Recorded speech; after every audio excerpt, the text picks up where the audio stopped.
And here we are, discussing what it's going to take to fix it. We're here to discuss solutions. Maybe that's how, perhaps that's the best way we could have said it from the very beginning, is that we're here to discuss solutions, you know? Yeah. And like you said, maybe, it is, we're late, we're behind the eight ball, and I know things seem very bleak right now. But one of the Yeah. biggest things is, maintaining revolutionary optimism. Like, a better future is possible. We're just going to all have to fight for it. Hello, ladies and gentlemen, and those beyond the binary. This is the first episode ever of the Socialism podcast. I am one of your hosts, Ruben. And I'm your other host, Kyle, and we're here to talk about socialism and, help dispel some mistruths about socialism. Talk a bit about what is and is not socialism, and hopefully bring some enlightenment to our message. Yeah, I think the plan is like we're gonna do some sort of, in the beginning, some sort of general sort of primers to get people situated who are really unfamiliar with the whole concept of socialism, and then maybe we'll have some like history episodes where we talk about how we got to where we are in terms of world socialism, and what other episodes did we talk about doing? Well, we got a lot of things planned actually, but I think that starting with definitions is a really good way to establish a foundation. That way we can really approach this from a position where ideally anybody should be able to come to understand these ideas. So, Right. But but in this before we episode, get I think we're just going to talk about just sort of a general like introduction. We're going to sort of have a freewheeling conversation here about socialism, what is socialism, all that. I guess before we can get into that, let's talk a bit about our own personal intros and Mm. and kind of like where we both come from to give the audience a bit of an idea of who we are. Would you like to start? Oh, sure. So yeah, I'm Ruben. I am 36 years old. I'm a white man. I live in Brooklyn, New York. Uh, really checking all the boxes there. um, I'm a lawyer. I have been practicing housing rights, housing defense, eviction defense law, tenants' rights law for about 10 years. I have been a socialist my entire life. I was what they call a red diaper baby. I was born to socialist parents in a little sort of communal collective living situation, a couple of families living collectively together. All the adults met in the movement, in the communist movement. Um, and so, yeah, I grew up kind of surrounded in totally, you know, swimming in the water that is communism and socialism. My parents were not terribly, they didn't do a ton of indoctrinating.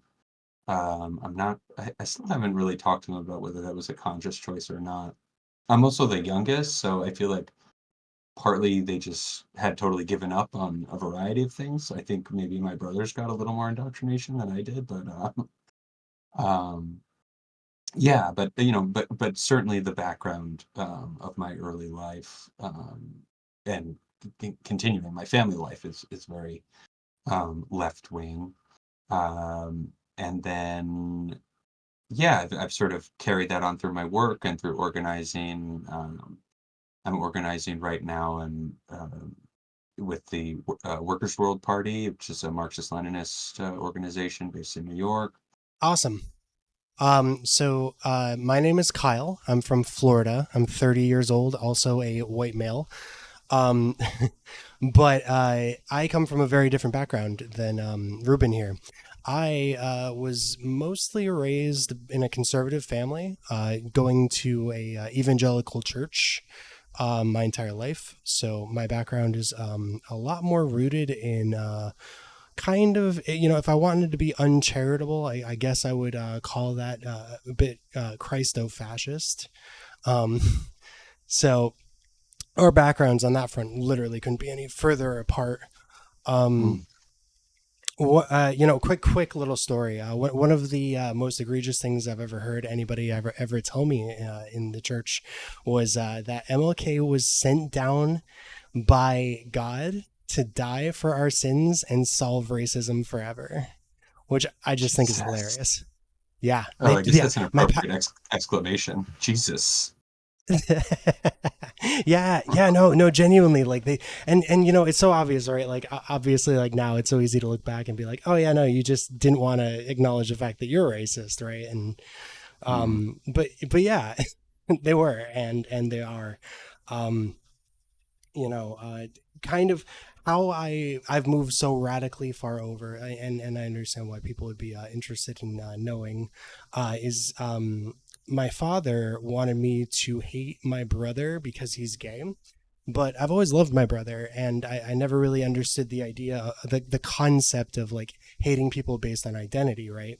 And I didn't realize it in that moment, but what I was doing was I basically like took that concept of like refusing to hate somebody based off of identity, and I stretched it across the board, and what I ultimately found was liberation. Like mm, I am not ruled by hate, and I'm so much stronger than like the people who raised me ever will be, you know. mm. So that's kind of what guided my path to leftism, into socialism, into where I am today. I do organize with the CPUSA, um, but I've also been checking out a lot of projects that That's the the PSL has been doing. Communist Party USA, yeah. Yes, that is correct. My mistake. Um, Yeah, yeah, I think I, I I expect that. I mean, I've talked with a lot of people before in various spaces about this sort of story. How did you come to socialism, communism?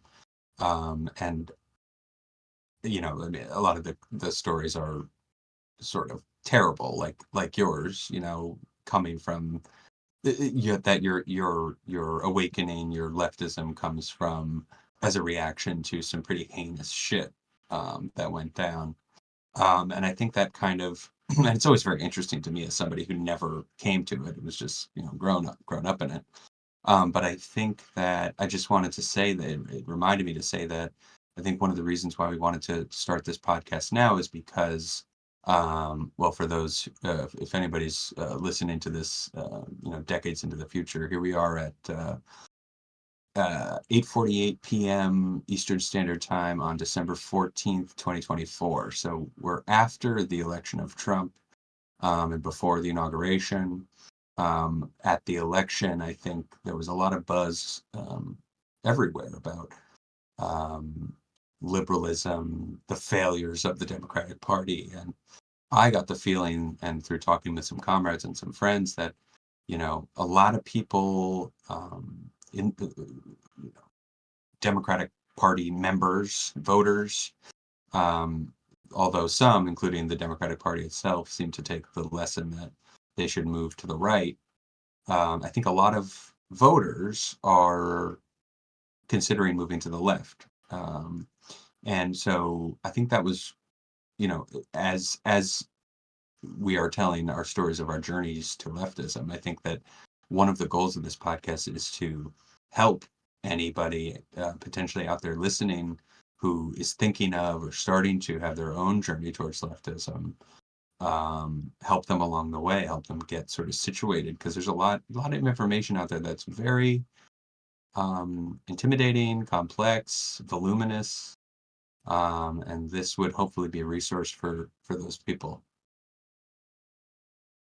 yeah, precisely. I couldn't agree more. I really hope that we can provide a lot of information and be a resource that I wish that I had earlier on in life, um, because there's just not a lot of talk of like real, true, like grassroots leftist thought out there, and it's difficult to break through the noise.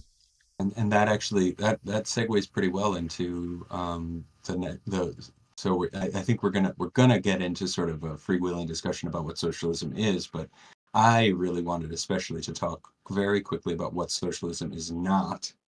um, because the word socialism has so many, different definitions. We can quibble over whether there is one real definition and the rest are just, clinging on. But certainly it means a lot of different things to a lot of different people. Um, so, like, one thing that I wanted to make it clear that we are not talking about when we are talking about socialism is we are not talking about a kind of Bernie Sanders type electoral, basically expansion of the welfare state, um, moderate redistribution of wealth, higher taxes on corporations and billionaires, etc. Um, is there anything else we want to sort of make sure from the outset that people understand what this podcast is not about? I I think you got it. I think that's exactly correct. And I think that if I wanted to add anything to it, I would say that you're not going to find any electoral politics here, right? Mm, that's We're right. not so interested in reformism. That's right. We're also Um, not talking about like DSA, Democratic Socialists of America, which is, um, I mean, I'm sure we can have some very, and probably will at some point have some very interesting discussions about them because not only do they have a left flank, which are, very well read in Marxism and I guess you could say pretty safely have revolutionary politics. Um, but I mean, the mission of the Democratic Socialists of America through electoralism, through reform, is like many social democrats before them, or democratic socialists before them. I always mix those two up. Well, they see this is the type of thing we need to have an episode about. What is the yeah, difference between democratic socialism and social democrat? And you know what yeah. I'm going to do? I'm going to look at the Wikipedia page before we record, and then I'm going to tell everybody out there who's listening. um, um, yeah, I mean, I'm pretty sure the the DSA has their mission is to, basically it's the real socialist mission with like seizing the means of, or not seizing, but acquiring the means of production for the masses. But thank you so much, Kyle, for bringing that up because they want to try to get there through electoralism and reform. I think that we are solidly in the revolutionary camp here. And I think that that's a big part of what really the discussion truly needs to be about because, we spend so much time talking about politics in this country from a left or right, quote unquote, standpoint. And ultimately, a lot of that information is just like it's actually very not only does it exhaust you, like obviously that's its intention to exhaust you, but it almost kind of becomes a pacifier, so to speak, right? Like it's like, oh, I Mm. watch MSNBC every single day. I know exactly what's going on. Like, Mm. sorry, dude, I don't really think that you do. And it's there's just not a Yeah, I just lot read of this. conversation about that. What? Yeah, I just read this quote of I can't remember. Gosh, I wish I could remember who it was, but it stuck with me. It was if you read the paper every day, or if you don't read the paper every day, you're uninformed. If you do read the paper every day, you're misinformed. Yeah, that's very good. I've never heard that before. Huh. Yeah, I gotta. I'll look at the Wikipedia page for that one too. Yeah, We'll make an episode. We'll do an episode on that quote. just that Um, one quote. So do you want to, that's a great transition. Do you want to talk about, and if you want to pass it back to me, I'm trying to pass it to you, but I won't uh, refuse. Do you want to talk about, after the revolution, the revolution in our minds that we're imagining will happen someday, that we're working towards, that we're building and organizing towards? Do you want to talk about what socialism is in the context of what that society might look like after the revolution? Yeah, sure. So, one of my favorite things to bring up, and I bring this up all the time, one of my favorite things that Castro ever did after he successfully pulled off his socialist revolution was the day after the revolution, he turned to his people, the Cuban people, and he said, wherever you live right now is now your permanent home. Now, what Mm. does that do? A, that immediately solves homelessness. Done. It's over. That ends landlording as well. There are no landlords in Cuba. There is no homelessness in Cuba, and hasn't been since the revolution, which is Mhm. astounding if you consider, how just how impoverished these people are. And not to any fault of their own, but that's a discussion probably for another day. Ultimately, when I think of socialism, the first thing that comes to my mind is getting people a roof over their heads, is getting food in their bellies. We tear the private walls down. We all of a sudden access to education is free. All of a sudden access to healthcare is free. So it's not like this is a hypothetical situation. We have examples to pull from, and we've seen it work before. Really, what socialism is it's free housing, free healthcare, and free education across the board, no matter who you are. Yeah. And that's a great example because what I was thinking while you were talking about the Cuba example is like I'm trying to put sort of so I'm trying to as the first podcast, which goal is to, talk to somebody ostensibly who really knows nothing about socialism and give them a real introduction. Here we are in the introductory episode.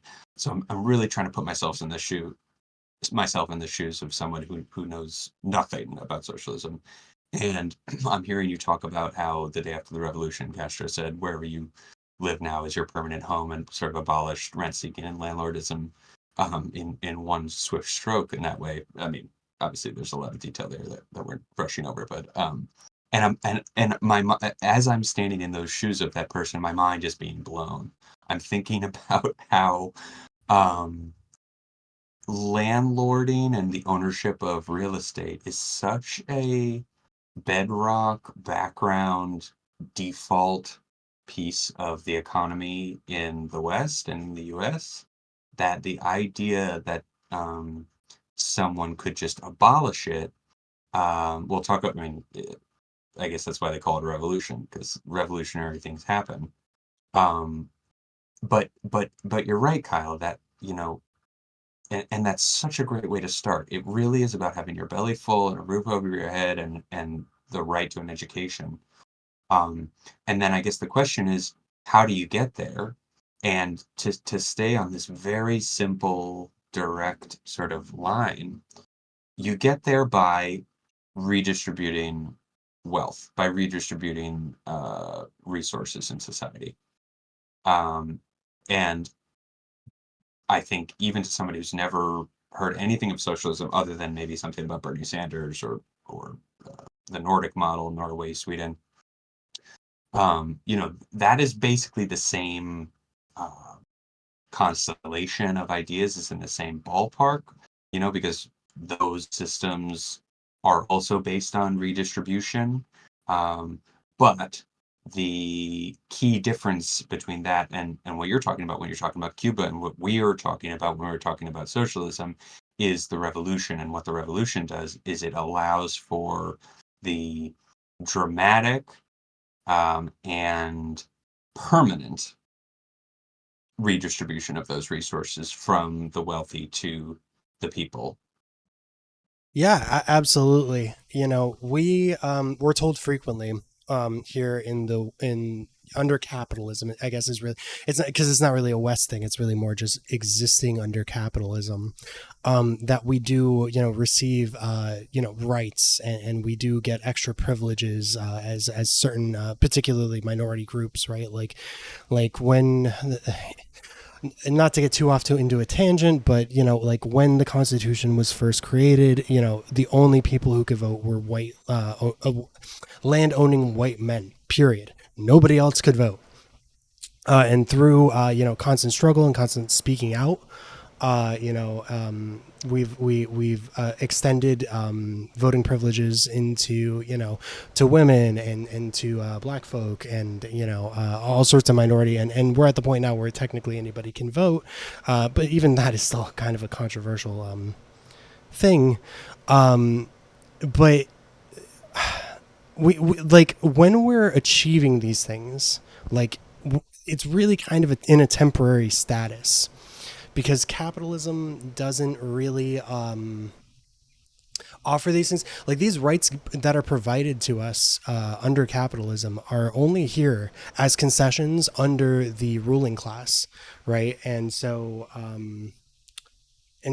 you know they are here to be taken away when the ruling class is no longer happy with us, you know, and we're seeing that right now. Exactly, and that's right. We're seeing that right now. We're seeing this play out in real time for those who are listening, decades into the future. Sorry, that concept is so ridiculous. I can't. Anyway, again, it's December 14th. No, I'm kidding. Um, we have just we're in the very beginning of this news story, this thing that happened, which is Luigi Mangione. Am I pronouncing it right? Yeah. Yes, Uh, um, killed. Well, okay. Wait. allegedly. Let me put my lawyer hat on here. Yeah, The CEO of United Healthcare was shot in the back. Okay, I think that's for sure. true. About what, 2 weeks ago or so, something like that at this point. I And it think per was, weekend.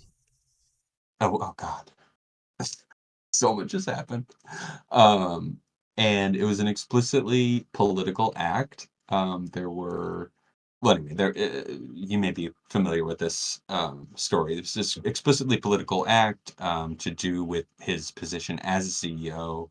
The police now have a suspect called Luigi Mangione.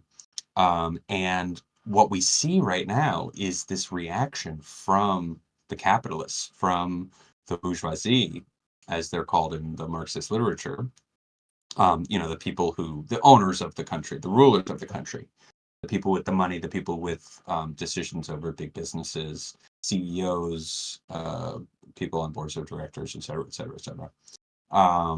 We see this reaction, which is extremely interesting to watch, where um, you know, they're well, they're first they're spending a ton of money on hiring extra security. And but then what I think is most interesting is and the other thing they're doing is what are they doing? They're taking their pictures down off Wikipedia, right? So that they won't be so easily targeted themselves. And then I think the most interesting thing is sort of the left flank of the capitalist class, the ruling class, um, is talking about just what you were just saying, Kyle, which is like the the the right to, or not the right to, but having access to, decent healthcare, having access to all the other things we were talking about, education, food, blah blah blah blah blah. Um, our ability to access those things in this country has been hard fought over many centuries at this point, or a few centuries at this point. But they were given, absent a revolution, given that there hasn't been a revolution, these were all given as concessions from the capitalist class. And since Reagan, since the rise of neoliberalism, these our access to these things, the working class's access to these things has, been eroded by the capitalists. This is an active thing. This isn't a force of nature. And they're talking about now the left flank of the capitalist class is talking about now. Well, it was one of the sharks. I can't remember which one it was. It was one of the sharks from the Shark. What's it called? Shark Tank. Shark Tank. Um, Talking to Stephanopoulos on whatever it is, MSNBC or whatever, and talking about how, like, we gotta start giving them we gotta start giving them a little more. If you're like just hiring more security as a CEO, you're taking the wrong lesson from this. What we need to be doing is like cutting them off a little bit more from the base. Yeah, yeah. I mean, you know, I think that that's one of the other biggest qualifiers of socialism is that, you know, since the day that Castro said, wherever you live is currently your new home, it's been that way ever since. This is not a concession. This is an inalienable constitutional Cuban right, right? And that is what we seek. We don't want these these rights that are conceded to us just so that we don't do a revolution. In many cases, particularly in the the Nordic area where they have more social policies, and they too are also watching their social policies get washed away. Social policies, of course, referring to access to healthcare, access to housing, access to education. Really, what this is like socialism offers a bones to its society that capitalism just simply doesn't. Capitalism pretends that it does, but it doesn't, because as we can see time and time again across the board, every single country right now, to varying degrees, is losing these pillars of society. They're decaying. The contradictions of capitalism have become too heavy to sustain these concessions. We can no longer afford it. And so I think that to me is one of the biggest differences between like what socialism is and is not. Like the Absolutely. yeah. Oh, sorry, Kyle. 1 second. Somebody's putting Sure. something on my desk here. What is this? Oh, is this an ad? We First episode, and we already have a sponsor. This is incredible. Okay, let me just read this.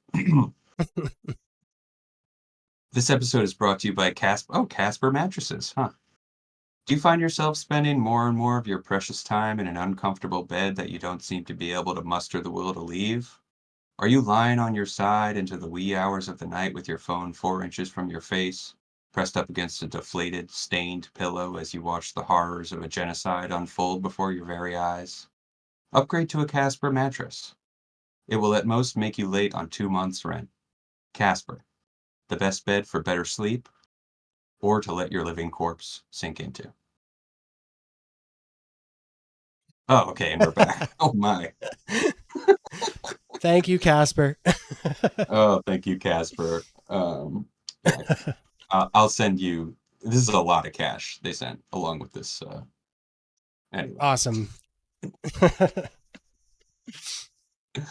where were we? Oh, you know what I wanted to say while you were saying that before that damn ad.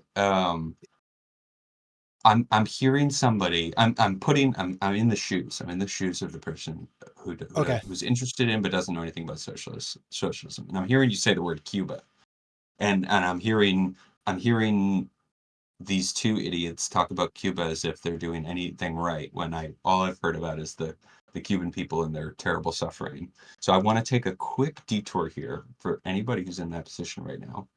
And I want to talk about something that I'm sure we will return to in great detail in probably many future episodes, which is to do with propaganda, the American Western propaganda machine. Um, I think I mean, we could talk about this for 15, 20 minutes easily right now and not even scratch the surface. And, it'd be a perfectly appropriate level of conversation for just this introductory episode. But I think I want to spend even less time on it today. And I just want to tell anybody who's thinking, why would you hold up Cuba as anything like a good example? And, I'm sure we will. So let me just get this out of the way. Why would you hold up the USSR as any sort of good example, or communist China as any sort of good example for anything? I will just say, if you want to learn about socialism, come with us on this journey. I think you need to put those to the side for the moment.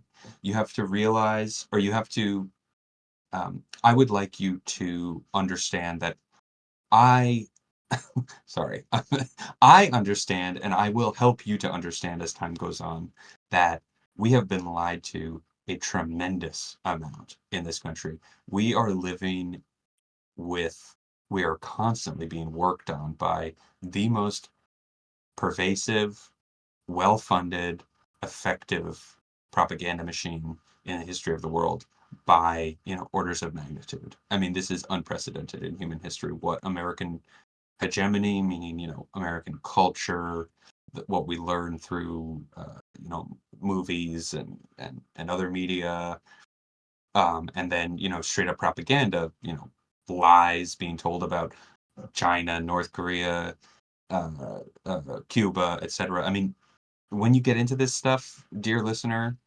uh, it's amazing the um, the boldness of the line. I mean, the mendacity. I'll say, I'll bring out that word. The mendacity of the American media, or the the gullibleness of the American media, perhaps, and the mendacity of the American government. It's incredible. So we are going to talk about these socialist experiments, socialist countries, in, not entirely positive terms, but in generally positive terms. And um, you know, we're going to get to how we got there at some point. For now, for these early episodes, you might just want to. I would really appreciate it. I think you will be happy if you just sort of ride with us through this. Fantastic point. I really, really like that you brought this up. I definitely want to say that, being somebody who was raised very far right, coming all the way over here relied on one thing, and really, like, okay, so like earlier I mentioned that, it had to do with me denying hatred based on identity. And I think that that was like the beginning of it, right? Like that was absolutely important. But I think that what was even more important was that um, I was willing to suspend my disbelief from the very beginning, right? Like, so what I found is that political literacy, true political literacy, begins with hearing all sides of an argument and coming to your own conclusions. And in a large way, that's what we're here to do. Provide you with what they don't want you to hear, with what they won't say, and will never even acknowledge on mainstream media. I think it's so important to hear all sides of the argument and draw your own conclusions. I mean, this is like the fundamentals of critical thinking. And it can be difficult, it can be challenging, it can be uh, really, really, really hard at times. But I promise it becomes intoxicating after a while. Like once you start like drawing the lines, like, like you're like, oh, well, like for example, like why does China call for a ceasefire in Palestine if they're so evil, right? Like just off Mm. the top of my head. But like maybe some of the things that we were confronted with, maybe some of the things that we were taught in schools, and maybe some of the things that some of those times that we were asked to pledge allegiance to a flag every single day in school was for a reason. Because they're very desperate to hold on to this power that they have. Yeah, it actually reminds me, what you're saying reminds me of, I recently was at a meeting with this young, 25 something year old comrade, who has just been getting into socialism, getting interested in it in the last half year or so. Excuse me. And she grew up actually until the age of 8 in China, in communist China, and she finds herself very disillusioned with politics in general. She explained that they used to have, like, I can't remember the name that they had for it, the translated English name, but it's basically like communism class every weekend, every like Sunday. It was like their Sunday school. They had communism class, and she really was very bored by it and hated it. And I had this fascinating, me and another a group of other people had this very fascinating conversation with her, and she brought a lot of great questions. One of them that she brought, which comes to mind, is like, how do you know you're right? Or like, what makes you feel confident that you're right? Like, why should we think, in other words, that, um, for instance, like, they're like in general terms, that the right wing, that the ruling class is lying and the socialists aren't lying. How do you know you're right? How do you not get sort of like bogged down in this thing of like relativism, and nobody really knows right from left? You just sort of choose, I don't know, arbitrarily. In the end, it's arbitrary. I don't know. Anyway, we had some very interesting discussion about how do you know you're right? What makes you feel confident that socialism is the correct ideology, the correct way forward? There were a few really good answers. I think some of them are a little more complex, and I won't get into them. But what you were saying, Kyle, reminded me of this one, which is that leftism, we'll just say leftism in general, is very different from the right in terms of how they grapple with the arguments of the other side, of their opponent. Um, One thing that when I was first getting into Marx and learning, reading some Karl Marx, in the beginning, it was sort of like excerpts, but one of the things that really impressed me and surprised me about Marx was that he talks in many places in his work very glowingly, maybe glowingly is too strong, very positively about capitalism, about the strengths, the way of capitalism, the way that capitalism has helped, raise up standards of living in and make incredible technologies that have lengthened life expectancy and there's a lot of great stuff about capitalism. And I bring this up as this is a fundamentally different way that leftists view capitalism, that leftists view right wing um, argumentation, views, etc. They deal with them with an even hand.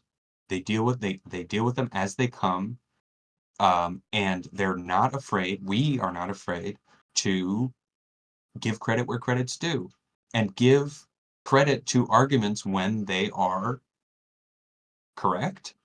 And of course, when they're not correct, we're happy to demolish them. But that is very different from the way the right argues and from the way the ruling class argues with the left. Um, the main tactic of the right wing's argumentation with the left is just to lie. I mean, this is obvious from, what does the average American think communism is? What do they say? I don't know, Kyle, you would know better than I. What does the average American think communism is if they had to say? Oh boy.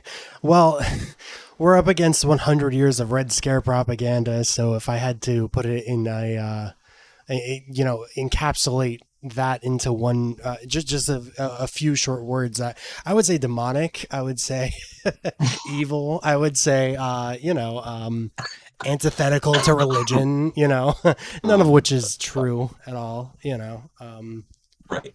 So it's lies. It's Yeah, not it's about reading Marx and saying this is why Marx was wrong, and I'm not saying that the average person who finds himself on the right wing of the political spectrum should be expected to do that. But, the right wing politicians, maybe politicians who are in charge of the economy should honestly read and communicate what they read of left wing ideology. That might be a responsible thing to do. And capitalists, the ruling class, are not interested in that. And left wingers are. So that is a reason why I don't know how I got into this, but that is a reason why I think I am confident that we are correct, because I know what the other side thinks, and I just think it's a bad idea, and that's very different from the other side, what the other side thinks of us. Yeah, yeah, no, that's fantastic. I totally agree. Getting back to my personal perspective, I have heard all sides of the argument, and I've come to the conclusion that communism is the path forward. But I did that only through intellectual honesty. Like so many people, unfortunately, do not approach politics, with any level of intellectual honesty. It's all about what Fox News says. It's all about what MSNBC says. Yada yada, blah blah blah. As if like, as if Tucker Carlson is a arbiter of truth. It's just it goes on and on and on. There's a lot of egotism. It's really difficult. Like I think that if there was, and now I'm putting myself in the shoes of a new socialist. And if there's one thing I really want to impress on that person, it would be, you know, we're not here to bash the left. We're not here to bash the right. We're here with intellectual honesty. And if you have intellectual honesty, I think that you'll find a lot of, I think you'll find that we make a lot of sense, because there's a common phrase within the leftist spheres, and that is that Marxism has or sorry, rather, reality has a Marxist bias. Hmm. Have you ever heard that one before? Yeah. Okay. I think vaguely I have, but it reminds me of that thing of like, I think it's like a Christopher Hitchens. It's one of these, atheists that, in my early younger days, I was really into. Talks about how like, or maybe it's anyway, it doesn't matter who it is, about how like the difference between science and religion, and this is just an example, is that, if every Bible was destroyed, um, and a future civilization wrote another Bible, it wouldn't be the same. And even a religious person would say that it's going to be all different. But if we destroyed all of the scientific knowledge, all the science textbooks, and then a future civilization came along, they would more or less write those same textbooks again.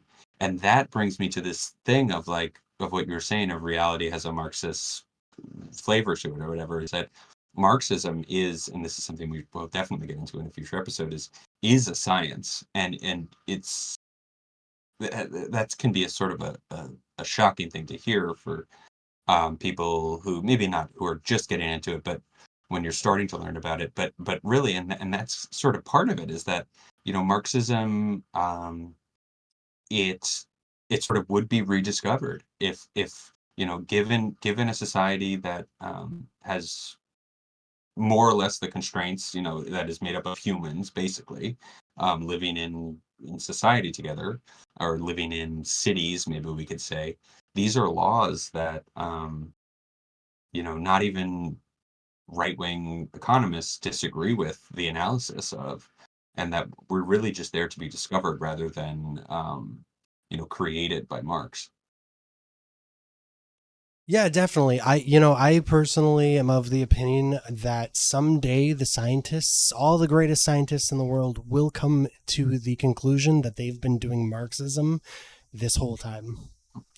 Um, it is. It's a science. There is, and as we all know, what science is not a perfect science. There's no such thing as like a perfect science, but at the end of the day, we need to be experimenting with modes of production, and we need to be reconsidering our societies and how they operate.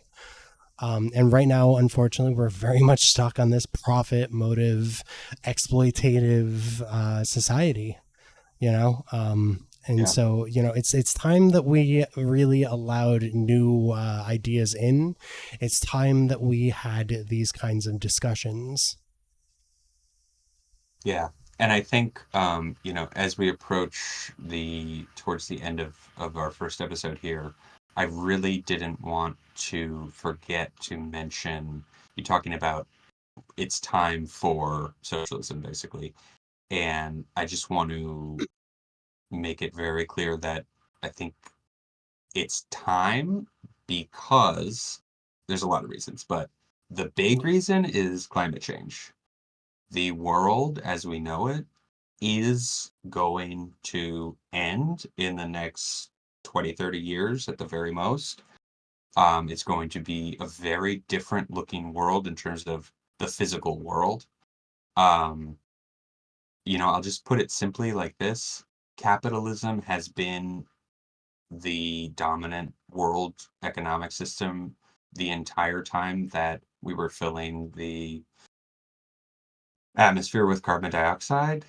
Um, Even if you're skeptical about socialism, I ask you this. Don't we owe it to ourselves to try something else?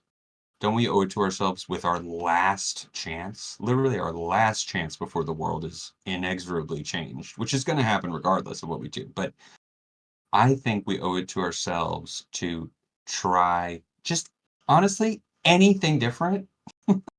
Any different system is fine with me. Like, if that's where the world wants to go, if we want to go back to feudalism, like, and we think it'll help us, like, you know what? Fine, I lost the argument. We can take that vote, but I just think we need to do something radical. Because like I have a young son, and it bums me out, and I that I have to plan for the water wars, the climate wars. That it really bums me out. I mean, it's also kind of fun that we like do jujitsu and whatever, but um, it bums me out. and I think we owe it to ourselves. We do. This world deserves so much better than what we have. And I think that another massive topic and another big point is to deny those that say that humanity is a cancer and that this is what we deserve and shit like that. Like I Mm, just I don't have any tolerance for that kind of rhetoric personally, and I mm. don't think that you should either. Well said. Well, I don't think there's anything better to end on than that sentiment. That's fantastic. I agree. So with that, great. We will sign off. I think next episode we're gonna start going through some definitions of some terms that if you're getting into socialism, you may be hearing and may not quite understand. We'll be going through some nomenclature. We've also got some like topical episodes planned, talking about various sort of specific topics. We're going to have some guests. It's going to be a great time. Please come back and buy a Casper mattress. Yes, Casper, where good dreams live. Right. Oh yeah, that was the tagline, wasn't it? I don't Okay. remember. Have a good one, comrade. Thank you. Yeah. Talk to you later. Yep. It's been fun, bud. Talk later.